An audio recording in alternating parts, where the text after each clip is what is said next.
In March of 1902, the American consul in Jerusalem, Selah Merrill, braced himself for what he called yet another tourist invasion of the Holy City. Merrill complained that it was only at considerable trouble and some expense, we were able to make this company of distinguished American tourists far more comfortable than they otherwise would have been. Facilities for handling and caring for such a large company are abundant in an American city, but here they are conspicuous by their absence. Merrill's complaints about the tourists in Jerusalem were probably valid. More than most consuls of his day, he had to deal with huge numbers of Americans who came to his city not to conduct business, but to see the sights. Merrill considered these tourists to be tremendous nuisances, but in reality, he had the same interest in this city that they did. I'm Abby Mullen, and this is Consolation Prize, a podcast about the history of the United States in the world through the eyes of its consuls.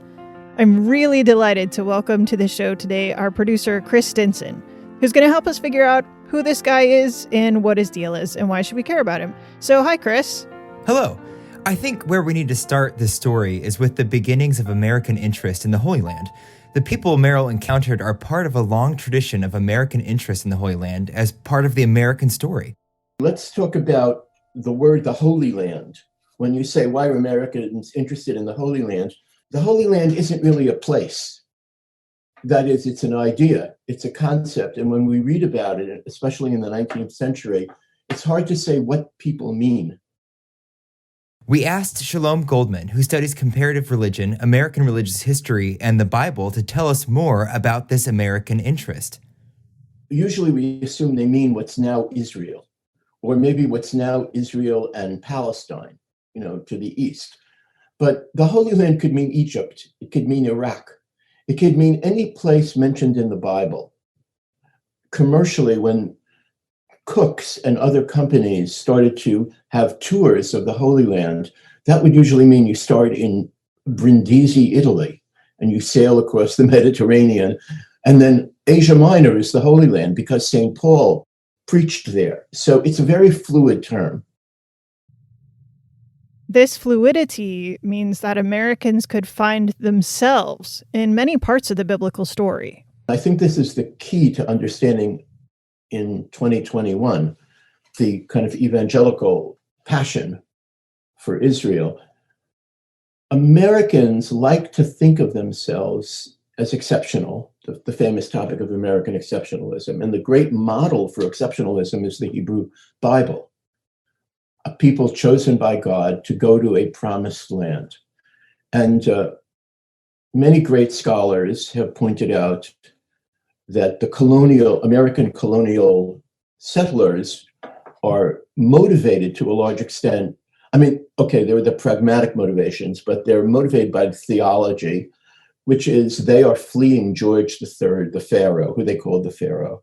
They are crossing the Atlantic, which is the Great Red Sea, and they are coming to the Promised Land. And this is not an occasional remark. This is at the core of the explanation that the people on the Mayflower, for example, give themselves. In 1795, the president of Yale addressed the graduating class as our American Israel. I assure you there was not a Jew within 200 miles of New Haven, or there may have been two, right? This has nothing, zero, minus, to do with Jews. It's all about Christians imagining themselves as Hebrews, right? There are dark aspects to this by, any progressive standard. That is, the Native Americans are seen as the Canaanites. Right? They're pagans, they're idol worshippers. They have to be conquered, or perhaps like the Amalekites in the Bible, they need to be gotten rid of. It's all about America being a holy land and the Holy Land being somehow an extension of America. The great expression of this is in the LDS Church.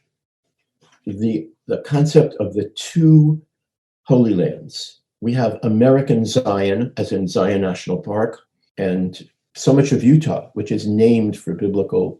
It's not just named, it's imagined. It's considered a biblical place. And then for the Mormons, they're not replacements for Palestine. They're kind of parallel sites.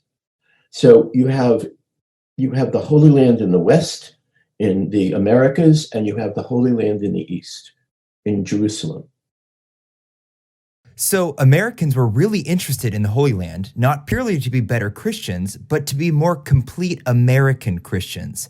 Lots of people got heavily invested in the study of the Holy Land. They even learned Hebrew, things like that.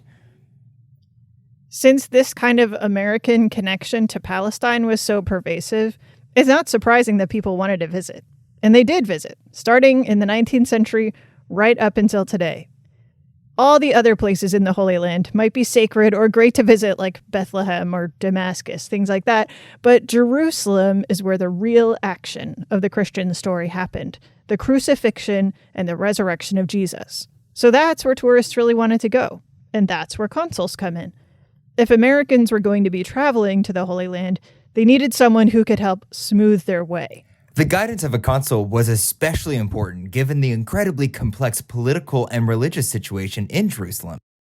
Not only were sites in the city claimed by Jews, Muslims, Catholics, Protestants, and Eastern Orthodox Christians alike, but the city was ultimately a part of the Islamic Ottoman Empire. Visitors and consuls had to navigate the various holy and historic sites claimed by each religious group. They also had to somehow bridge the gap between political regimes and local authorities who often did not share the same worldview. Given all the complications that Jerusalem's political situation created, it seems like having an American consul there and at other key places in the Holy Land would be quite useful.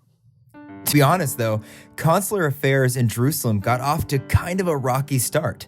The first American consul was a guy named Warder Cresson, who was recalled before he ever got to Jerusalem in 1844. Now, there's a lot more to the story that we don't have time to go into, but suffice it to say that Cresson would have made a very interesting consul. Very interesting. Yes. The State Department apparently had such a bad reaction to Cresson that they didn't appoint a new consul to the post for another 14 years. But the fervor for traveling in Palestine didn't die down. In fact, as the century progressed, even more Americans started traveling. Mostly because it was a lot quicker and a lot cheaper as steam technology developed. So the consul's job in Jerusalem got ever more complicated. Right, but interestingly enough, the U.S. government seemed to have realized that a consul in Jerusalem could do his own cultural work as well as take care of the American tourists. Starting around the 1870s, the consuls who were appointed all went with a research agenda as well as a diplomatic mission. They wanted to go to the Holy Land to study it, to excavate it, to understand it, and the U.S. government encouraged them to do just that. And this is pretty surprising because by standards of the day, Jerusalem was not a particularly interesting city unless you had a real agenda, just like this. So that finally brings us back to Selah Merrill. Merrill was a product of all this fervor for Palestine that we've been talking about. I have to believe that even his parents were interested in biblical research because you do not end up with a name like Selah by accident. Exactly. Selah is a Hebrew word that appears in the Psalms in the Bible. It's not a name, typically, so you'd have to be pretty well immersed in the Old Testament in order to think of it as a name you would want to give your kid. Shalom Goldman told us a little more about Merrill's history. Before he became a consul, he was a preacher, and he was a student of the Bible to the extent that he traveled to Germany to study Hebrew in Germany. So he was a preacher, he was a student of Hebrew, and he's especially interested in artifacts. He's an avid collector of anything related to the Bible. He also became affiliated with Andover Seminary, where he taught courses in biblical research and Hebrew. During the Civil War, Merrill served as a chaplain to an African-American regiment. After the war, he wanted to get even more into the study of biblical lands and places. So he applied to be the consul in Jerusalem. At first blush, you might not think he had the personality necessary to be a consul, though. He is the personality type that never quite finishes anything. Like if you notice that he goes to Yale for a year, but then he gets antsy and he leaves, right? Then he goes to the theological seminary, but he doesn't quite complete it. Then he goes to Berlin to study Hebrew, but only stays 2 years, right? I mean, then you should stay 5 years, to do a doctorate. So, yeah, he's very restless, and he's also very angry and bitter. So he must have been a hard type to deal with. Everyone had a hard time with him. Angry and bitter or not, Merrill really wanted to be a consul in Jerusalem. In fact, he served 3 terms as consul there and held the post for more time than any other consul before 1948. He wanted the consulship for his own reasons, to study in the Holy Land. If that sounds familiar, it might be because you've listened to our episode 4 where we talked about Alexander Russell Webb, who wanted a consulship just so he could study Islam. Merrill was like Webb in that his priority is not the well-being of Americans in the area, it's his own study. However, he's different from Webb in that his own exploits never kept him from doing an incredibly detailed job as consul and doing it for a long time. But what he really wanted to do was study. He collects hundreds and hundreds of valuable artifacts, and he wants to set up his own museum or have a prestigious American institution keep his artifacts. And finally, his artifacts, some of them go to the Harvard Semitic Museum. In fact, they form the core of what later became the Harvard Semitic Museum. He was kind of a hoarder. Then he collected books. It's very curious. He was obsessed with Jewish history, so he collected editions and manuscripts of Josephus. And then after his death, his wife gave this collection to Yale, and it became the core of the Yale Judaica collection, which is one of the world's great collections. Also, he wanted to do archaeology. Archaeology didn't mean what we mean today, like on the National Geographic Channel or Discovery, right? Like, where you're a scientist and you plot, and you excavate and you record and you photograph. And no, archaeology meant you went someplace, you walked around and you saw stuff on the surface and you kind of identified it and collected it and you kind of guessed what this place might have been. It was all very amateurish. There was no professional archaeology in Selah Merrill's time. So, a skeptic or a cynic would say it was plunder more than archaeology. But he was rigorous in, as much as he could be in his time in trying to understand how people lived in the ancient Near East. And let's give him some credit. Merrill's work did inform future archaeological work in Jerusalem and the surrounding area for decades afterwards.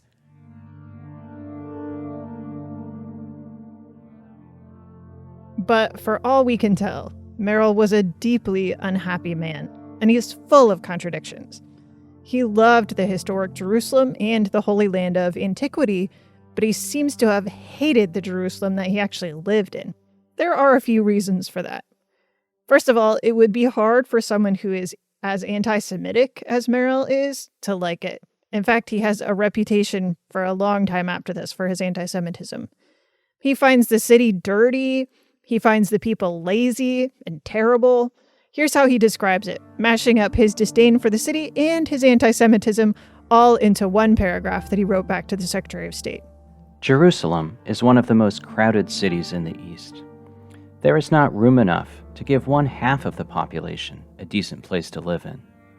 Multitudes of the inhabitants live in stived houses, or more properly dens, where it is impossible to have suitable ventilation, to say nothing of proper means for cleanliness. This crowding is most marked in the Jewish quarter, where it is not uncommon to find 4 to a dozen persons in one small room with their cooking utensils and bedding piled in the corners or scattered upon the floor. It is characteristic of the Jews in Jerusalem, at least, that they do not care to have this wretched style of life changed. What Merrill focused on, and actually oddly, this links up to later anti-Semitic tropes, is that the Jews are not a productive people. He says that many times. The Jews are the middlemen. The Jews are not creating. Later, this becomes part of, German anti-Semitism also, and also Marxist anti-Semitism. The idea that Jews are caught as the middlemen in productivity, and they're not really generating something new. So I quote his statement to the State Department saying that Jewish agricultural efforts shouldn't be encouraged because we all know that the Jews can't really do this. They don't want to do this. They want to stay in their cities and cheat people by finance. It's ideas like this that would lead to the Protocols of the Elders of Zion just a few decades later. Now, Merrill wasn't only down on the Jews. He was not too happy with the Ottoman government either. He recommended against Americans coming to do business in Jerusalem because he thought that the Ottomans were doing a terrible job of administering trade and infrastructure. And if all of that weren't enough to make him a thoroughly grumpy person, Merrill didn't even like most of the visitors who came to see the sites. To be fair, all the American visitors took a ton of work. Americans had an idea about what their visit to Jerusalem should look like, and Merrill had to work behind the scenes very hard in order to make that imagination a reality, like we talked about at the beginning. This meant securing the proper permissions from all the local authorities, lining up the proper protection, smoothing over local affronts, and much more. He wrote once to the Secretary of State, "The circumstances at this consulate are peculiar. The 400 to 600 travelers who visit Jerusalem during the year are all dependent to a great degree upon the consul. For instance, they cannot visit the mosque and the holy places connected with it, unless the consul sends an officially recognized guard with them, and likewise obtains from the local government, by a written order, a Turkish guard to accompany them also. Were not these precautions taken, Americans, or any other foreigners, attempting to visit the mosque, would be insulted and stoned, and quite likely killed by fanatical Muslims. Often 3 or 4 parties wish to visit the mosque on the same day, and we are sometimes obliged to make parties wait for 1 or 2 days until a guard can be spared to accompany them." This suggestion that Americans might be killed by locals seems a bit hyperbolic, but it's borne out by one of the most famous visitors to the Holy Land, Mark Twain. Twain wrote in his book Innocents Abroad about his journey to Palestine, and though he adopts a rather sardonic tone about the silly Americans he's traveling with, he does mention that this kind of journey could be quite dangerous. Rumors of war and bloodshed were flying everywhere. The lawless Bedouins in the valley of the Jordan and the deserts down by the Dead Sea were up in arms and were going to destroy all comers. They had had a battle with a troop of Turkish cavalry and defeated them, several men killed. They had shut up the inhabitants of a village and a Turkish garrison in an old fort near Jericho and were besieging them. They had marched upon a camp of our excursionists by the Jordan, and the pilgrims only saved their lives by stealing away and flying to Jerusalem under whip and spur in the darkness of night. Another of our parties had been fired on from an ambush and then attacked in open day. Shots were fired on both sides. Fortunately, there was no bloodshed. We spoke with the very pilgrim who had fired one of the shots, and learned from his own lips how, in the imminent deadly peril, only the cool courage of the pilgrims, their strength of numbers and imposing display of war material had saved them from utter destruction. It was reported that the consul had requested that no more of our pilgrims should go to the Jordan while this state of things lasted, and further, that he was unwilling that any more should go, at least without an unusually strong military guard. Here was the trouble. But with the horses at the door and everybody aware of what they were there for, what would you have done? Acknowledge that you were afraid and backed shamefully out? Hardly. It would not be human nature, where there were so many women. You would have done as we did. Said you were not afraid of 1,000,000 Bedouins, and made your will, and proposed quietly to yourself to take up an unostentatious position in the rear of the procession.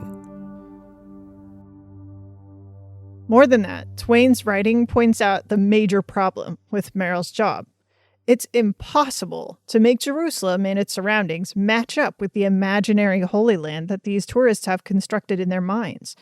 The mystery is summed up in these 2 excerpts from Innocents Abroad.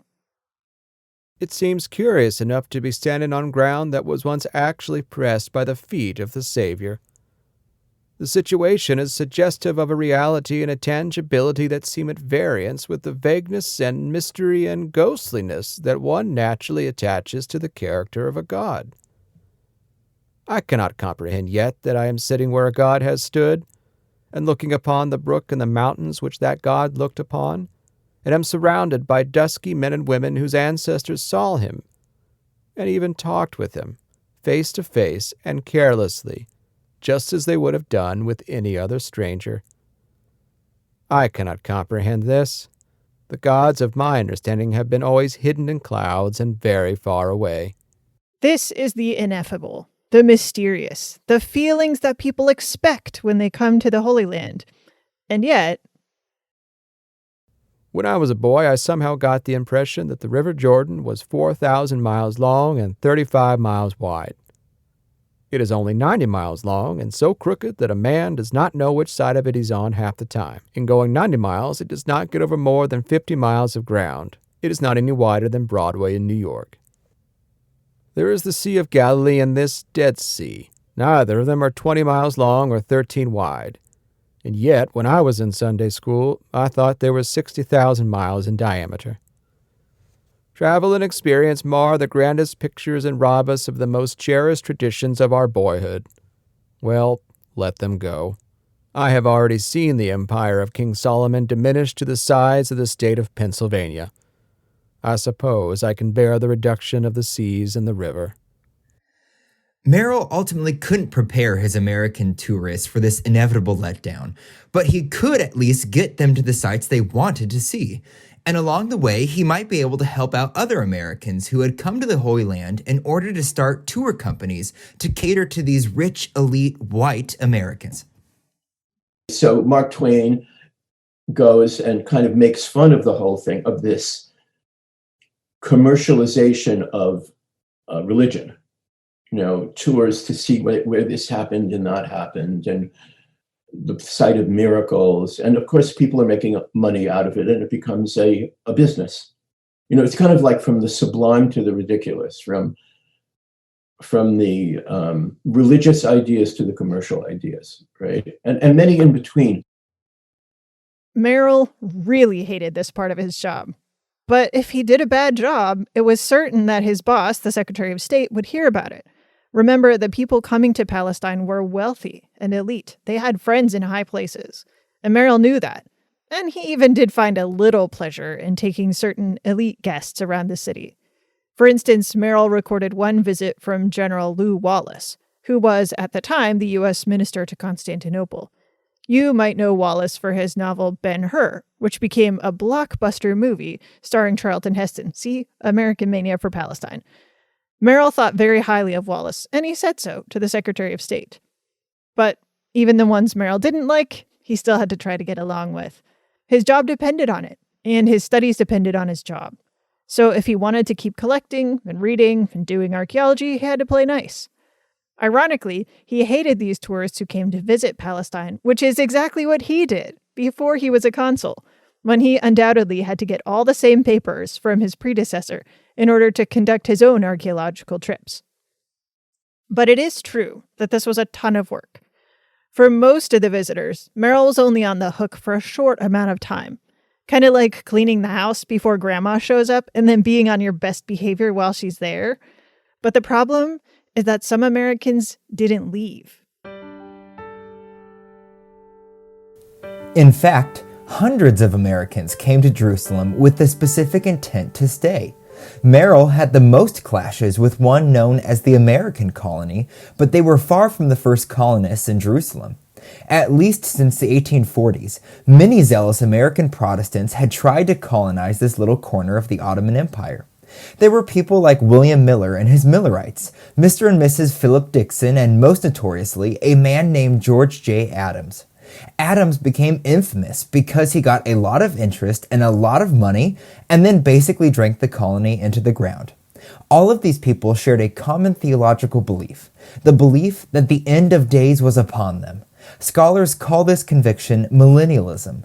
Millennialism spurred these people to go to Jerusalem because they thought closeness to the city would speed up the process of Jesus' return, or they just wanted to be close to the action when it happened. Jerusalem colonies didn't really work.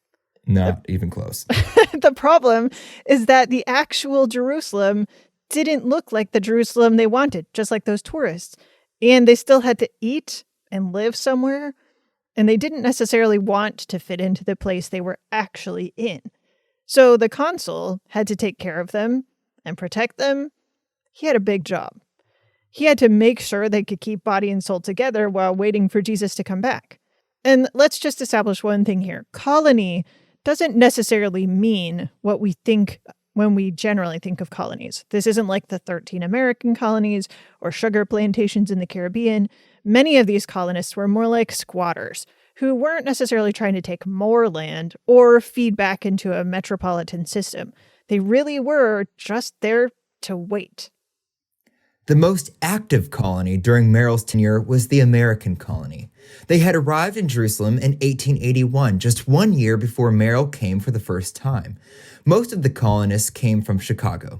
Their leaders were an influential family who had been friends with Protestant luminaries like Dwight L. Moody, but they had their share of tragedy. Today, if you've ever heard of these people, the Spaffords, you probably know a song written by Mr. Horatio G. Spafford, the leader of the colony.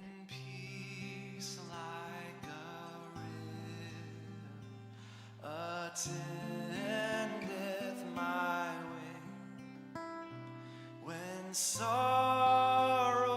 like sea billows roll. Whatever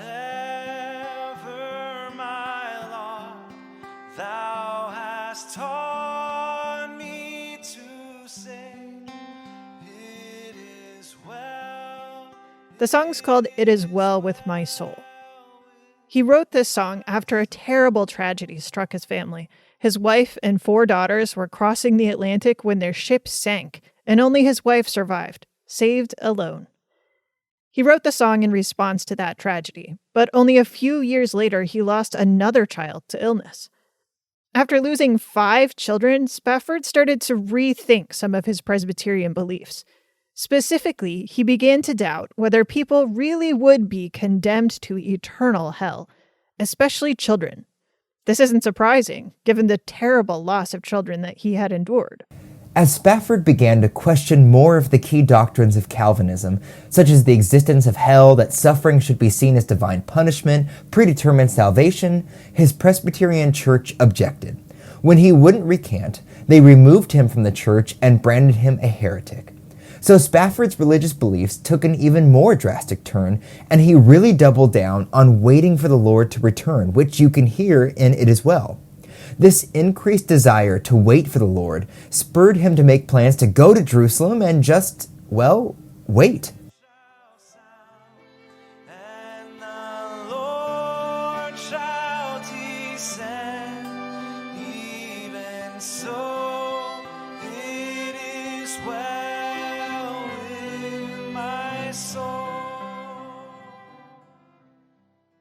When the Spaffords got to Jerusalem, they presented a very wealthy and put-together front, but they also immediately began to clash with Merrill's sensibilities, who fancied himself a defender of Calvinist orthodoxy. Though he helped them get all the necessary paperwork to stay in Jerusalem, he resented their presence, and he especially resented their way of acting like they were above the law. They got donations from people back home to fund their colony, because it turned out that the Spaffords were actually basically bankrupt, and to Merrill's view, they just squandered those donations. In 1893, he wrote to the Secretary of State, "The practice of those people I look upon as nothing more nor less than obtaining goods and money under false pretenses. It is a form of swindling, and the fact that they invoke God at every step does not remove from it its criminal character. I have told them repeatedly that it was a shame for them to live thus year after year on the money of other people, the majority of whom are poor tradespeople who cannot afford to lose their money. The Spaffordites do no missionary or educational work. In fact, They do not believe in these things, nor do they do manual work by which they might earn something. They simply live on other people who are getting tired and demand a change. The department will see that my position between these people and their many creditors, who are very clamorous, is a most embarrassing one. I wish some legal steps might be advised by which these people, the American portion of them, might be made to pay their debts or to leave the country. Merrill saw these colonists as lazy, indolent, a net drain on society, possibly even criminal, and especially under the thumb of a domineering leader. After Horatio Spafford died, he reported that Mrs. Spafford became the leader of the colony. They are completely under the will of Mrs. Spafford. She has revelations from God, and her word is as the word of God. They are in their own estimation above all moral law, and it is no offense for them to deny all civil law.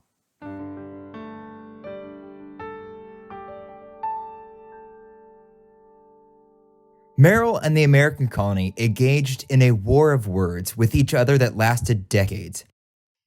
In the end, it was the American colony, sort of, that was Selah Merrill's undoing. This all started in the late 1880s, when Merrill decided he needed to do some excavating on a holy site in Jerusalem, Mount Zion. Coincidentally, Horatio Spafford was buried on Mount Zion in the Protestant cemetery.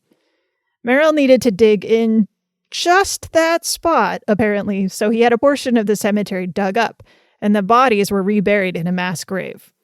It's not totally clear whether Horatio Spafford was one of the people who got unceremoniously reburied, but Spafford's daughter Bertha definitely thought he was, and she complained to a lot of people. Specifically to the Secretary of State. Merrill was initially cleared by the State Department, but public opinion and official exoneration are not the same thing. A few years later, several writers came to visit the American colony and heard Bertha Spafford's stories about the wickedness of the American consul. When they published their stories in 1907, churches all around the country threw a fit. Even though the State Department had declared Merrill to be innocent of wrongdoing after she complained the first time, churches pressured the secretary to reassign Merrill away from these holy sites that he had desecrated. And eventually the secretary caved. In 1907, Merrill was reassigned to Guyana, where there were certainly no biblical artifacts to excavate. So, what are we to make of Selah Merrill? Well, in some ways it all comes back down to his Hebraism, his interest in the biblical Jews and the world of the Bible. That interest drove him to want to come to Jerusalem, despite his hatred of actual Jewish people, and it certainly tempered the way he wrote and acted toward the Jewish people around him. But Merrill's understanding of the biblical world also tempered his view of people like the American colony. He resented their interpretation of how to live in those most holy and sacred place, and he made his opinion known. And yet, there are two sides to every story. In the case of Merrill and the American colony, we have to look past the rhetoric and see how Merrill actually treated the colonists. Bertha Spafford poisoned the public's view of Merrill even after he had left Jerusalem by arguing that he had no respect for them and that he had deliberately obstructed their religious practice. But in reality, Merrill seems to have bent over backwards to make sure that the American colony could stay in Jerusalem for as long as they wanted. We might even say that his advocacy kept them around far longer than they might have otherwise survived. And he did that because it was his job. In the end, Merrill did his job. Hey, I bet you thought I was going to say Consolation Prize is a podcast of the Roy Rosenzweig Center for History and New Media right now. And I am. I will. But before I do, if you found this episode interesting, I want you to take out your phone right now, yes, the one that you might be listening to this podcast on, and text one friend with a link to this show on the app that you're using right now to listen. And say, hey, I found this episode really interesting and you might like it too. We're just asking you to tell one friend, not share on social media, not send out an email blast, just text one friend. That's it. Okay. Now, Consolation Prize is a podcast of the Roy Rosenzweig Center for History and New Media at George Mason University.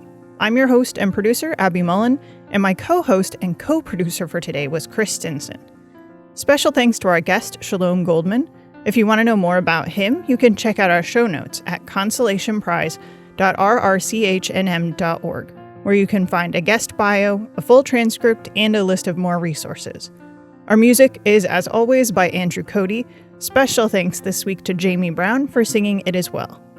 Our voice actors for this week were John Turner, who just wrote a great book called They Knew They Were Pilgrims, Plymouth Colony and the Contest for American Liberty. You should definitely check it out. And Jim Ambusky, the host of the podcast called Conversations at the Washington Library, which you should also check out.